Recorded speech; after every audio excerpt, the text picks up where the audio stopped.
ಇನ್ನು ಗ್ಯಾರಂಟಿ ಮೇಲೆ ಚುನಾವಣೆ ಗೆಲ್ಲೋದೇ ಗ್ಯಾರಂಟಿ ಇಲ್ಲ.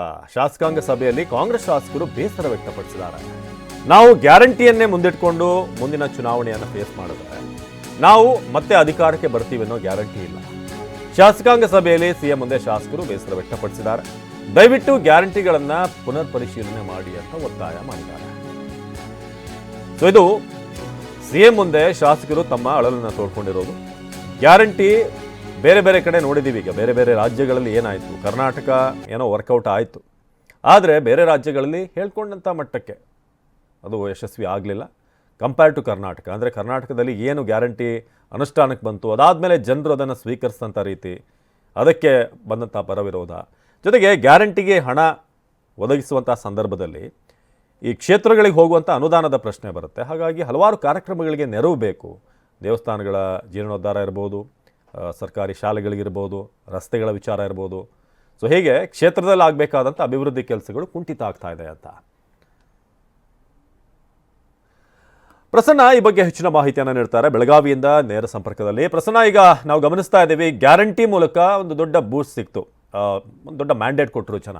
ಆದರೆ ಅದಾದಮೇಲೆ ಗ್ಯಾರಂಟಿಯನ್ನು ಅನುಷ್ಠಾನಕ್ಕೆ ತಂದಂಥ ರೀತಿ, ಅದಕ್ಕೆ ಬಂದಂಥ ಪರ ವಿರೋಧ, ಭಾಳ ಮುಖ್ಯವಾಗಿ ಭಾಳಷ್ಟು ಶಾಸಕರಿಗೆ ಹೇಳ್ಕೊಳ್ಳೋಕೆ ಆಗ್ತಾ ಇರಲಿಲ್ಲ. ಈ ಗ್ಯಾರಂಟಿಯಿಂದ ತಮ್ಮ ಕ್ಷೇತ್ರಗಳಿಗೆ ಎಷ್ಟು ಸಮಸ್ಯೆ ಆಗ್ತಾ ಇದೆ, ಅನುದಾನದ ವಿಚಾರ ಇರ್ಬೋದು.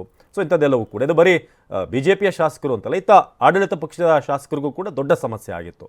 ಸೊ ಇದರ ಬಗ್ಗೆ ಏನು ಹೇಳಿದ್ದಾರೆ? ಗ್ಯಾರಂಟಿಯನ್ನು ನಂಬ್ಕೊಂಡ್ರೆ ಗೆಲ್ಲೋ ಗ್ಯಾರಂಟಿ ಇಲ್ಲ ಅಂತ ಮುಂದಿನ ಒಂದು ಚುನಾವಣೆಯಲ್ಲಿ.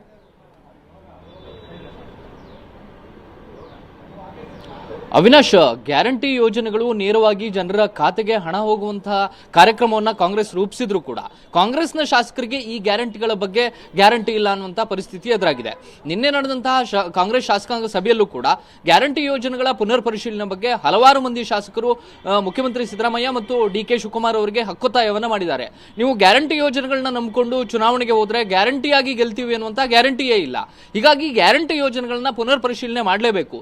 ಇಲ್ಲದೆ ಹೋದ್ರೆ ಕ್ಷೇತ್ರದಲ್ಲಿ ನಮಗೆ ಗ್ಯಾರಂಟಿಗಳನ್ನ ಹೊರತುಪಡಿಸಿ ಯೋಜನೆಗಳನ್ನ ಏನ್ ಕೊಟ್ಟಿದ್ದೀರಿ ಅನ್ನುವಂತ ಪ್ರಶ್ನೆಯನ್ನ ಜನ ಎತ್ತುತ್ತಾ ಇದ್ದಾರೆ.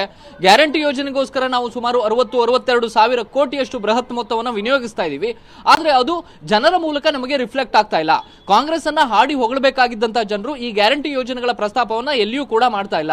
ಹೀಗಾಗಿ ನಮಗೆ ಹೋದಲ್ಲಿ ಬಂದಲ್ಲಿ ಪ್ರತಿಯೊಬ್ಬ ವಿಧಾನಸಭಾ ಸದಸ್ಯರಿಗೂ ಕೂಡ ನೀವು ರಸ್ತೆ ಏನ್ ಮಾಡಿದ್ರಿ ಅಂತ ಕೇಳ್ತಾ ಇದ್ದಾರೆ, ಸಭಾಭವನಕ್ಕೆ ಹಣ ಕೊಡ್ತೀರಾ ಅಂತ ಕೇಳ್ತಾ ಇದ್ದಾರೆ, ನಮ್ಮ ಸಮಾಜಕ್ಕೆ ಏನ್ ಕೊಡುಗೆ ಕೊಟ್ರಿ ಅಂತ ಕೇಳ್ತಾ ಇದ್ದಾರೆ, ಉಳಿದಂತಹ ಯೋಜನೆಗಳಿಗೆ ಸರ್ಕಾರ ಹಣ ಕೊಡ್ತಾ ಇದೆಯಾ ಇಲ್ವಾ ಅನ್ನುವಂತ ಈ ರೀತಿಯ ಪ್ರಶ್ನೆಗಳನ್ನ ಎತ್ತುತ್ತಾ ಇದ್ದಾರೆ.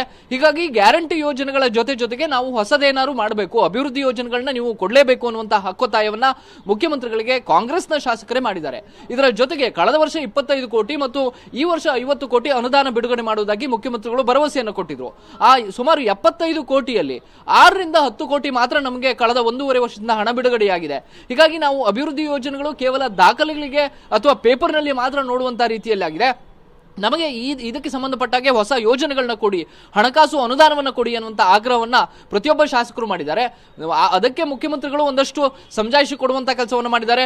ನೀವು ಯಾವುದೇ ಕಾರಣಕ್ಕೂ ಕೂಡ ಗ್ಯಾರಂಟಿಗಳ ಬಗ್ಗೆ ನೆಗೆಟಿವ್ ಆಗಿ ಮಾತನಾಡಬೇಡಿ, ಅಥವಾ ನಾವು ಅಭಿವೃದ್ಧಿಗಳಿಗೂ ಕೂಡ ಹಣವನ್ನ ಕೊಟ್ಟಿದ್ದೀವಿ ಅನ್ನುವಂತ ಮಾತನ್ನ ಮುಖ್ಯಮಂತ್ರಿಗಳು ಹೇಳಿದ್ರು ಕೂಡ ಗ್ಯಾರಂಟಿಗಳ ಬಗ್ಗೆ ಇದೀಗ ಕಾಂಗ್ರೆಸ್ನ ಶಾಸಕರೇ ಅಪಸ್ವರ ಎತ್ತಿರುವಂತದ್ದು. ಎಲ್ಲೊಂದು ಕಡೆ ಕಾಂಗ್ರೆಸ್ ಮತ್ತೊಮ್ಮೆ ಆತ್ಮಾವಲೋಕನ ಮಾಡ್ಕೊಳ್ಬೇಕು ಅನ್ನುವಂತ ಪರಿಸ್ಥಿತಿಯನ್ನ ತಂದಿಟ್ಟಂತೆ ಕಾಣಿಸ್ತಾ ಇದೆ. ಅವಿನಾಶ್, ಧನ್ಯವಾದ ಮಾಹಿತಿಗಾಗಿ ಪ್ರಸನ್ನ.